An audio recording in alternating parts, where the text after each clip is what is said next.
Wow, thank you all for coming. This is an amazing showing. I'm really happy to be here to represent our class. My name is Dan Hernandez, and I'm one of the readers tonight.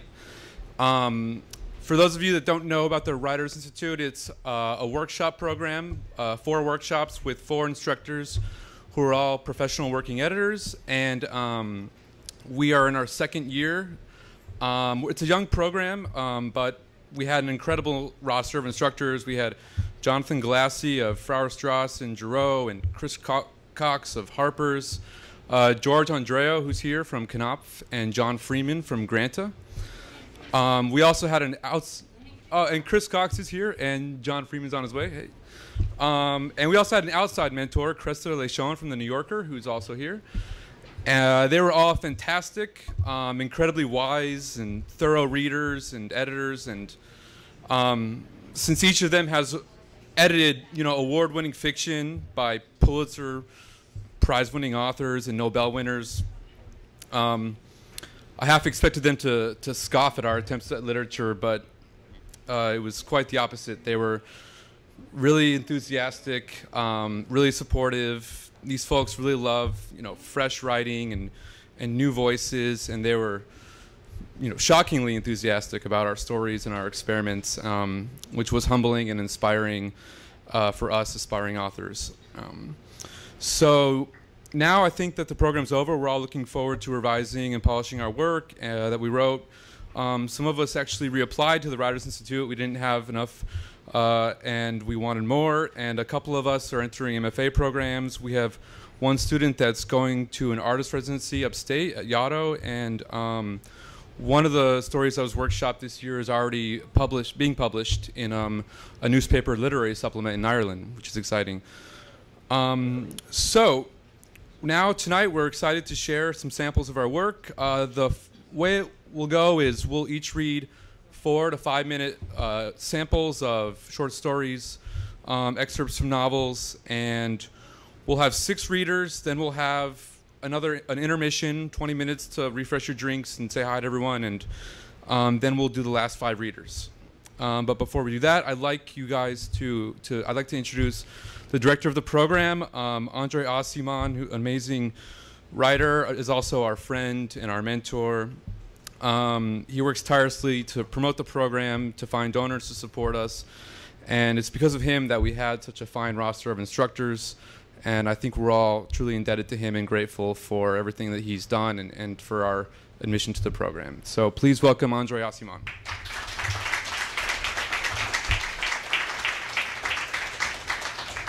Thank you so much, Dan, and thank you all for coming tonight. This is truly amazing. I mean, here I am standing, and every year I go through one piece of anxiety, which I will divulge and share with you. Whenever I speak to a possible instructor for the coming year, I always say this: we would love you to come and teach. I know how you edit. I know you're very talented as an editor, but I cannot guarantee that we will have a class next year. This is the ongoing problem that I have every single year. And this afternoon, I was getting rid of all the old applications from 2 years ago that were just smoldering on my desk for some reason, and I just got rid of them. But it is always a struggle to get new people, to get qualified people, and to create a group of individuals who have different backgrounds, very different backgrounds. Where is he? He's not here. Hanam is here? Is he? Hatim, yes. Oh, he's gone back, okay. No, he's whatever, and I didn't see him. But people come from totally different backgrounds. Sometimes they're neighbors, but they won't talk to each other. But in our program, they do talk to each other. And I have to say, as you see, that anybody who comes in this program end up basically falling in love with every single member of their group.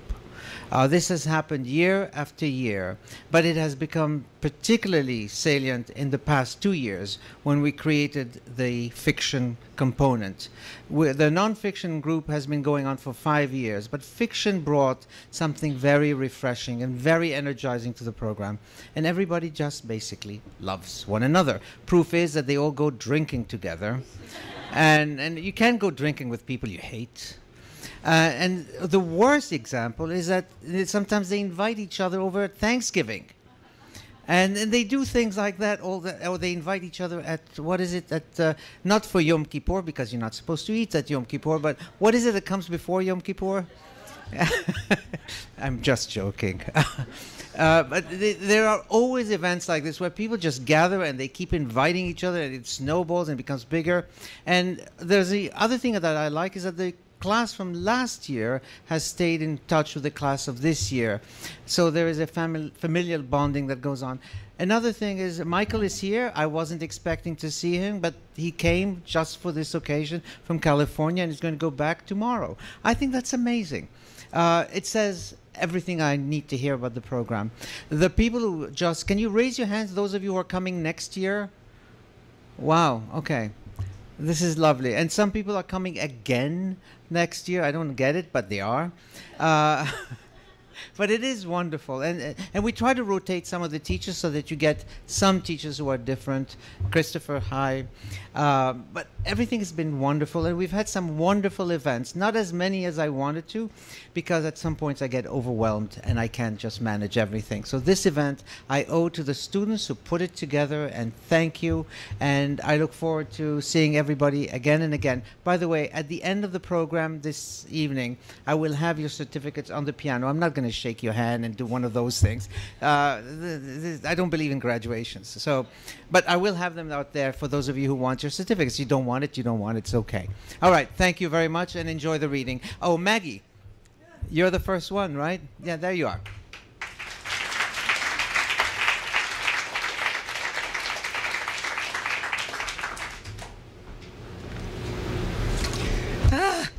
Hello.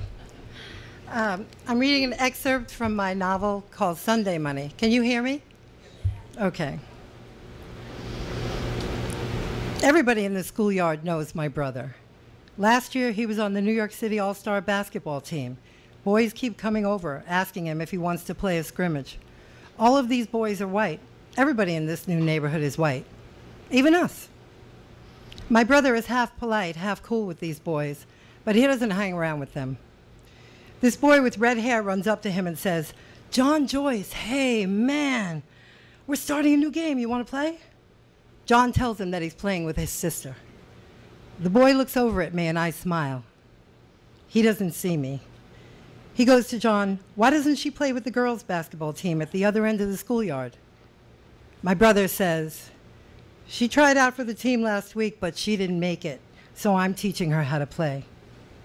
We're still passing the ball back and forth, and now I'm trying to hit my brother with a chest pass to his face. Of course, he catches the ball like it's nothing. The boy looks like he's going to say something nasty, but he doesn't. "When are you going to be finished?" he says. John tells him he'll be finished after he finishes playing Around the World a couple of times. A court opens up and we start playing Around the World. This is a game for concrete courts. Each square of concrete equals one position. We start from directly under the basket. My brother shows me where exactly to aim the ball against the backboard. If you get it in, you move to the second box. To go all the way around the world takes about 24 boxes. I'm doing well, and I'm up to the third box. My brother's only half playing to break up the time in between my missed shots. Mostly he's trying to show me how each box has a specific angle for getting the ball through the hole. The third box requires a swish shot.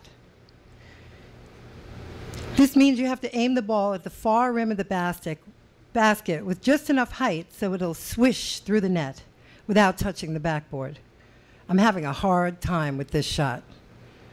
After 10, 11, 12 tries, I still haven't sunk one in. My underarms and neck feel cramped. My patience is gone. Forget it. I stink. You don't stink. This is a hard shot. Everyone has trouble with it at first. Come on, try again. This time, arch the ball to just about here. He jumps up and points to the empty space a few inches in front of the basket. You told me to aim at the far rim. Yeah, I know, but I think that's too hard to do now. You keep overshooting the rim. You don't know how to control your power yet. It's good. It's okay. You can learn that later. You're strong. That's why this shot's so hard. It's closer to the basket, and you have to know how to just ease the ball in. Try it like I say. He says he'll jump up, and I'll aim the ball at his hand. He does. I do. I concentrate on aiming the ball at the area he jumps to. A few more times, and a lot of jumping up on my brother's part, and I finally get the ball in. 2 points for Little Miss, he says. I crack up. My brother sometimes uses a southern accent and calls my mother Big Miss and me Little Miss. He got it from a play he read. We keep playing, sweating, shooting. The afternoon light moves up and out, away from us. The schoolyard is quieter. We both go inside our heads a little. Time is passing, and we're just playing right through. It'll be dark soon. John is including me in his basketball aloneness. We are moving in and out of boxes. We play another game without talking once.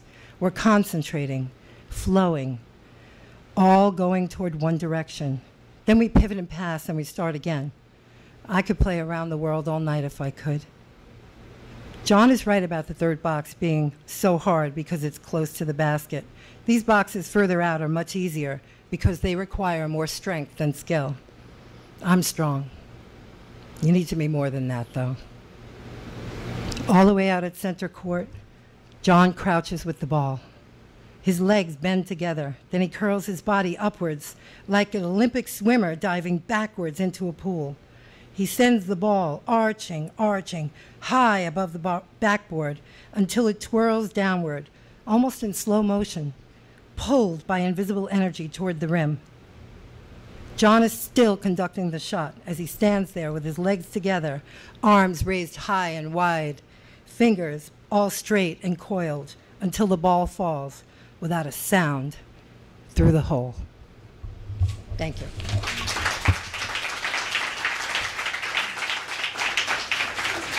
And it's my pleasure to announce Abital Luria.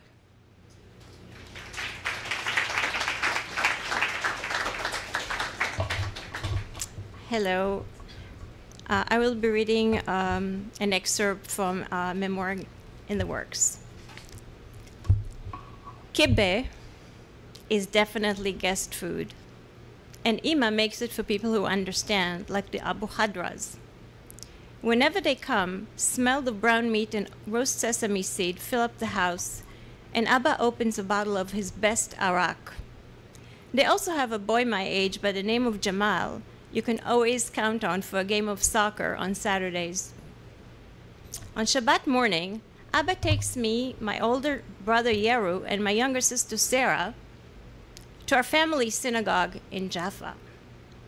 I always put up a fight but have no choice. Abba grabs me by the back of my neck, his huge fingers thick on my skin, and says in a hard voice, "What kind of Jew do you want to grow up to be?" Later, when everyone's deep into prayer, I look at Sarah straight in the eye so she will keep quiet, and I slip out. I run all the way to Jamal's house and call out from the street, "Jamal!" until his mother peeps out the window. A minute later, he comes downstairs with the ball under his arm. We play and play until Abba catches me and drags me home by the ear. Jamal and I have gotten close recently, especially since some of the other Arab boys have moved away. I hope the Abu Hadras never leave. They make their living from an orange grove near our house. Deep among the trees runs an offshoot of the Yarkon that bubbles and cools and also powers a flour mill. During Hamsins, when staying home is torture, we go there and spend the day in the shade, watching Arab villagers unload sacks of grain from their donkeys. Other times, the Abu Hadras come to us and get treated to Ima's kibbe and burekas. Ima's kibbe is the best in our neighborhood and perhaps even the best in all of Tel Aviv, and she knows it. I'd kill for it. The wheat is soft, not dry and crunchy like Doda Frecha's. And as soon as I bite through the bulgur, I taste the meat tender, a bit salty, with flavors of cumin and cinnamon. But guests have first dibs on everything, and that I don't really like because I have to sneak to get extras. It's not that my parents starve me. It's just that ever since that incident, they've kept a close eye on guest food. Family food I can have as much as I like. Chicken, for example, is family food that Ima makes for Shabbat. On Friday afternoons, I come home from school, and the house sparkles. Ibrahim has spent the morning washing the floors and scraping between the tiles with a knife. Over the fresh smell of the wet grout, the aroma of the chicken wafts all the way to the entrance on Marcolet Street. I climb the stairs and go straight to the kitchen and to the iron skillet, where brown chicken with fried onions soak in sauce the color of caramel. My belly growls, but Shabbat is still hours away. Ima, I scream, I'm hungry. Ronnie, come, she says with a smile. She stands in her white apron, a skirt down to her calves, and her hair pulled in a bun on the back of her head. Come here, Ayuni. Come here, take, she says, as she dips a piece of bread in the brown sauce and hands it to me over her open palm, dripping. One Friday, Ima sends us to Ma'aluf's to pick up the burekas, and I almost get into trouble. Said, the skinny baker, wipes his hand on his apron, picks up a mitt, and opens the oven door. He leans into the heat and spots our trays among the pots and pans of various sizes and shapes that sit there on the stone. The burekas have puffed up and are now stuck together, giving off a maddening cloud of bakery and melted feta. The sesame seeds smell nutty and doughy at the same time, their hue resembling the honey that Abba brought back from the Galilee. Said puts one tray on my head and the other on Sarah's. My head feels warm as I walk, and the aroma of the freshly baked dough teases my nostrils until I can't take it anymore. Sarah, stop, I say. And she freezes. I take the tray off my head and tear off one buraka from the others. And around the corner, right by the shoemaker, I stop again and eat another one. The cheese so good and salty. And then I'm thirsty, and I wave the tamarind man and give him a coin.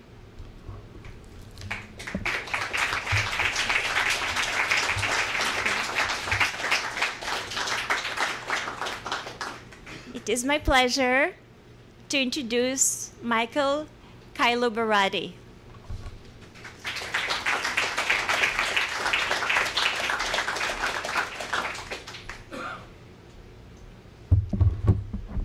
I'll be reading from a different story, excerpt from I Don't Know Every Crack on the Sidewalks of Hollywood. A face caught my attention. It announced itself on a glossy cover at a magazine stand. The left eye was bigger, while the other looked shy. I liked how the lips framed its gap tooth, unblemished as those on toothpaste ads. Beauty was not explicit on this face, but it was there, at how its eyes looked into the camera, suspicious, fashionably alienated. It was hard to guess its calendar age. I didn't bother reading the cover story or any article in the magazine, just captions under some pictures. Captions are almost unnecessary when you blow up photographs for a show. But sometimes you want more in a caption, like the one I saw that evening at a photo exhibit of the 1992 LA riots. In one of the photographs, a man was running away from a fire, naked from the waist up. You can almost guess his ethnic background through the big tattoo on his back, which looked like La Virgen de Guadalupe. He must have paid a hefty sum for that design. I have a tattoo of her behind my right thigh. I got it 3 years ago when I turned 58 and was still spinning after a 7-year roller coaster of jealousies and lies with somebody my age. Most of the customers at the tattoo parlor that day were busy with their Androids and Blackberries. I felt out of place. Halfway through a folder of designs, I saw an array of religious figures and variations of La Virgen. She was everywhere in my childhood, in the living room, my mother's prayers, and beside my bed. Whenever a shadow and its husky smell climbed over my bed, she looked very quiet and composed. In fact, she was there on the chest of the other body in my room, familiar, hairy. Over the years, I'd see her on necks, arms, and chest in my apartment as an accessory to other haphazardly executed designs. But one time, she occupied an entire back. Someone named Freddie. We met in '91, before the riots. Freddie was hard to ignore. He had a way of leaning against the car when talking to its driver, as though he's already in the car. But I'm sure he wasn't the only one who had his talent out there when cars stalk Santa Monica Boulevard for that thing they can't stop from having night or day, rain or shine. I should know something about this. I hustled too. But the steady job I had then must have protected me from making a career out of what the streets gave me, some attention. I guess that was my body's roaring 20s. I was on a roll because it was the 70s, because even though I was an outcast in high school and didn't exactly turn heads, nothing was outside disco. I wore the streets of Echo Park, Hollywood, and the hills of Griffith Park like my favorite bell-bottoms. I was my own cliche of groovy, ready for anything, like a rhinestone cowboy in the alleys of Los Angeles from Venice Beach to East LA. And the party is still big. As always, the crowd is young. I plunge in anyway. But the meetings are now initiated on street corners and alleys in the information superhighway, where things get tricky. A profile picture is just a facade.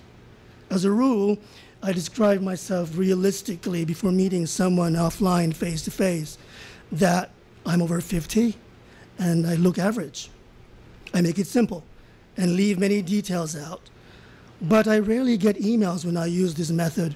My other bait is to pretend I'm 28 or 30, that I have a 34-inch waist and love the gym, plus an enhanced photo of me when I was 25. I get more attention using this method, but in the end, I stay away from fictional identities because pretending is not easy. It's a lot of work. I'm not bitter. It's expected. I'm old, and I'm not alone. I have a good time with other guys my age as well. But sometimes the gods are nice and find me someone in their late 20s, especially if I offer an amount.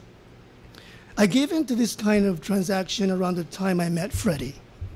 I didn't feel good about it though, but I was already 40 then. The same number that made my waistline look so bloated. Whenever I got desperate, I go to the bars and clubs, but sometimes I went to fast food restaurants near Santa Monica Boulevard, Carl's Jr., Denny's, or Yoshinoya, the teriyaki place on Santa Monica and Vine. I probably had more luck meeting someone at these places than at a club. At one point, I hung out at the teriyaki place too much. I didn't just eat right away, but I chose a table with a street view. Soon, Freddie and his friends noticed they had a stalker. One night, Freddie ordered food and sat 2 tables away from me. That was my cue to say something to him, but I didn't. I just didn't know what to say. When he left, I knew I blew it. But I came back 3 weeks later out of habit. Halfway through my food, Freddie asked if he could sit at my table. I don't remember now what I said, but I was flattered he chose to sit at my table. We probably talked about movies and music, the standard icebreakers. But up close, he strangely resembled the prick my ex-boyfriend George was seeing before he got sick in '88. but I noticed a strain in Freddie's voice on our first meeting, a tiredness that made me think he was older than his age. A week later, we drove to a neighborhood dive. Freddie was unusually quiet. His head was turned at an angle away from me. I thought he'd tell me to stop the car and call it a night. Eventually, I turned off the radio and rolled down my window to let air in. This was one of Freddie's episodes, unpredictable, annoying. But there was something natural about the way they happened when he was with me, and so I let him be. I didn't expect Freddie to walk with me to the bar after locking my car.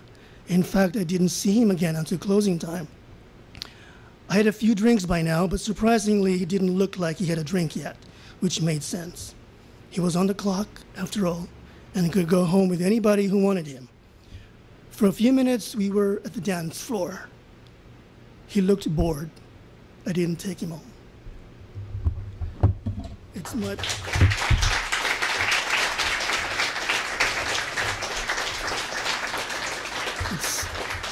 It's my pleasure to introduce Lisa Sardinas.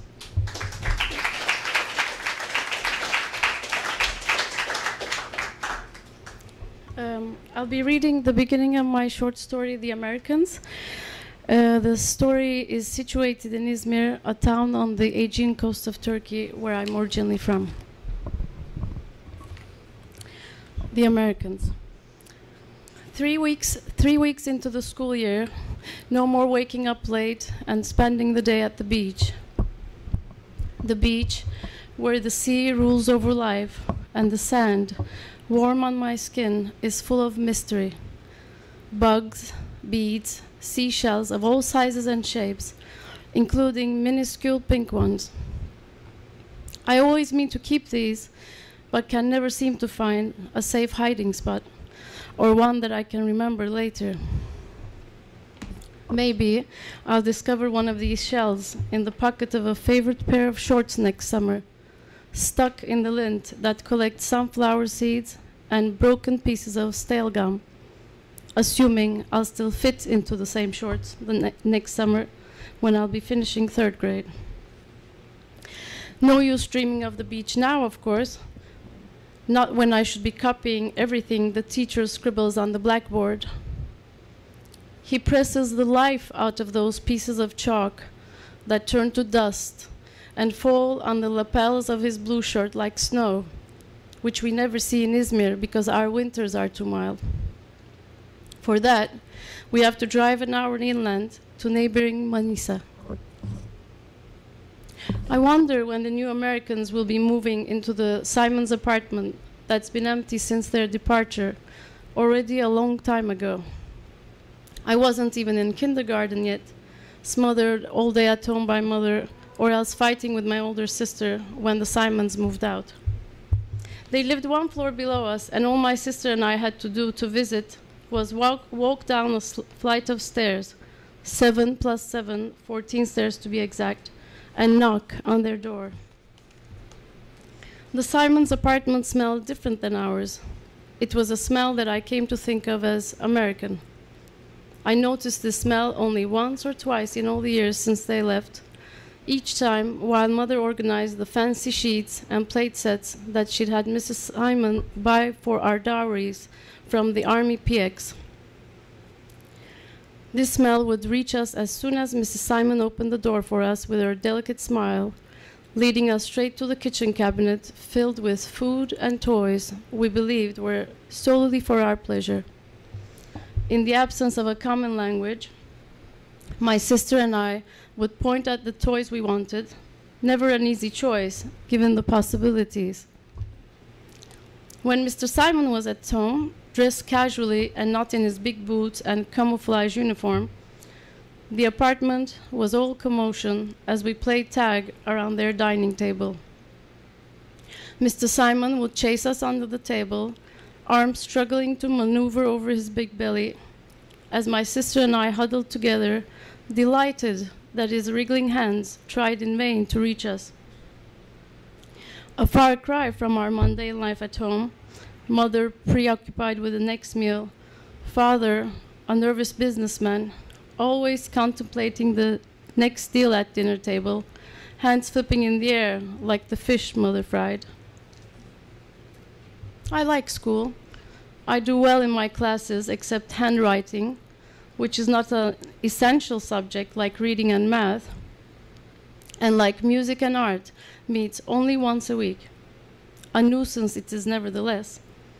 Last week, the teacher made me write 100 zeros on the blackboard, insisting that I make circles counterclockwise, not clockwise. It took me 20 minutes to fill the blackboard with ascending and descending zeros of all sizes and angles, a time I happily spent thinking about the new Americans. These Americans are rumored to have 3 children. Big news, since no other family in the building has more than 2. Not even the doorman and his wife, villagers who, like the chicken they keep back home, are known to multiply. I wonder how old these American children are and whether they are boys or girls. My mind wanders while my heart hopes that one kid will be a boy my age. A boy I will fall madly in love with, and he with me. Together we'll pick a corner of our own and play for hours and hours.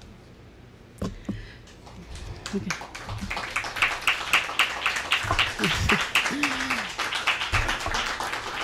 Now I'd like to present my dear friend Laura Martino, who traveled from Vermont each week to study with us. Thank you, Laura.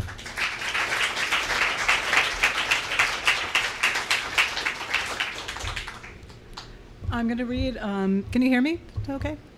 Is that better? Okay. I'm going to read an excerpt from a story written for John Freeman's class. Thank you, John. It focuses on 2 brothers and a young woman who lives near them in a remote Vermont farming community. Noise, an excerpt. Caleb was supposed to be a year ahead of Ellie in school, but he had been held back. Peter, his younger brother by 11 months, Irish twins they were called, was Ellie's year. Everyone had come to calving at Moore's barn the July she was 10. Wear your wellies, Caleb teased her. It's a shit bath in the barn. She blushed to hear him swear so openly, then was grateful for the boots as she waded through the bog of slippery dung that filled the long, open-ended corridor bisecting 2 rows of 50 dairy cows each.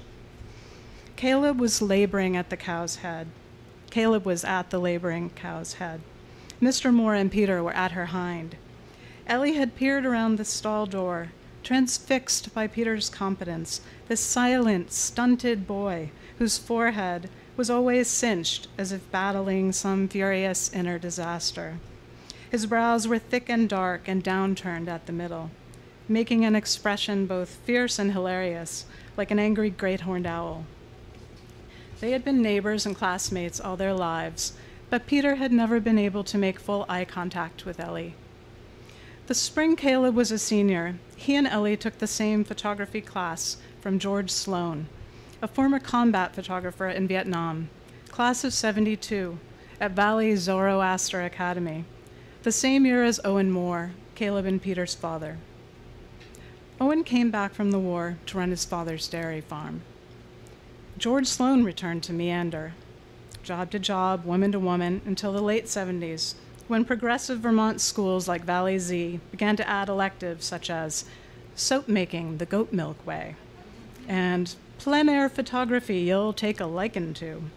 And George Sloan, himself a weathered lichen of a man, finally found a rock he could cling to for life. He had taught at Valley Z longer than Caleb and Ellie had been alive. When they climbed up the hill behind the dairy barn and bushwhacked to the vernal pond, borrowed Leicas swinging heavily against their chests. These were manual, single-lens reflex cameras. Sloaney was old school. They were there to fulfill an assignment that Sloaney called catching nature in the act.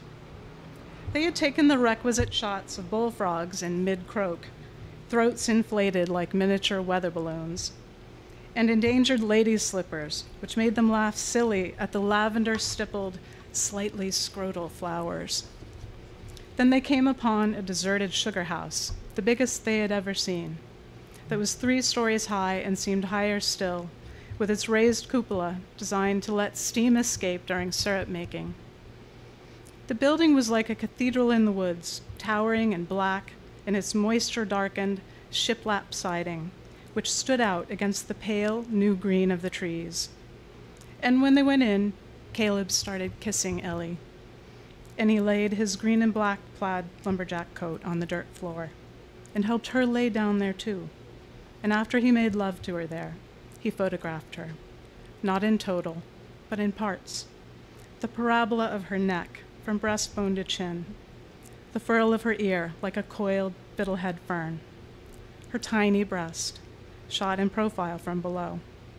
And because he shot her in black and white, very close up, in slatty verticals of late spring light that slipped through the siding into lambent puddles on the floor, and because the aperture was set the widest it would go, and the shutter clicked open and stayed that way for 10 seconds, 20 seconds, for an interminable 30 seconds per shot, the developed photos were full of noise, by which Sloaney meant grainy and indistinct, amorphous enough, it turned out, to pass for what Caleb labeled them in his hieroglyphic print: granite appurtenance, early fern, hawthorn bud. Graduation was coming. Caleb and Ellie were 18 and 17, and suddenly assailed with decisions, discussions, deliberations, most being made for, not by them. Ellie wanted to go to UVM and study veterinary medicine and photography, but her parents, who had married at 17 and didn't believe in college, signed her up for the technical school in Williston, where she could become a vet tech. She became a baker instead. By the time she knew she was pregnant, Caleb had already signed up at the Army recruiting office in Burlington, where he was driven by his father, whose offer of employment on the dairy farm Caleb had declined. Caleb wanted to be a combat photographer like George Sloan. He was leaving for Fort Benning in 2 weeks and headed for Kuwait after basic, where he would never take a single photo and would return without an arm, perfectly prepared for a life of shitty point-and-shoot cameras and climbing the ranks at Copy Cop, which prided itself on hiring vets. Ellie kept the photos from Sloaney's class when Caleb asked her to, and she told him that she would still be there when he came home, which she was, engaged to Peter Moore. Peter had been good to her when she told him about his brother's baby. She had no one else, so he drove her to Boston to a clinic with an unmarked door, blocking with his strong brown arm the stale-smelling old men with apocalyptic posters who shrieked and lunged at them as they tried to cross the threshold. When she came out of it, warm and dreamy, like she had drunk some delirious wine of forgetfulness, as if it were the first day of the world, and she were the only one chosen to waken there, Peter looked into her face and held her with his eyes until she remembered where she was, and she wept, all the warmth rising up and out of her. He helped her to the pickup, wrapped in his jean jacket, even though it was June and the afternoon was mild. And when they exited Route 89 at the Lebanon Plaza, he left her in the truck to get her some Marlboros. She thought the smoke would help her legs stop shaking. And he came out of Kmart with a 1/4-carat diamond set in yellow gold. Yes, she said, okay. Caleb got a weekend's furlough to be the best man, and Peter went to work on his father's farm. Thank you.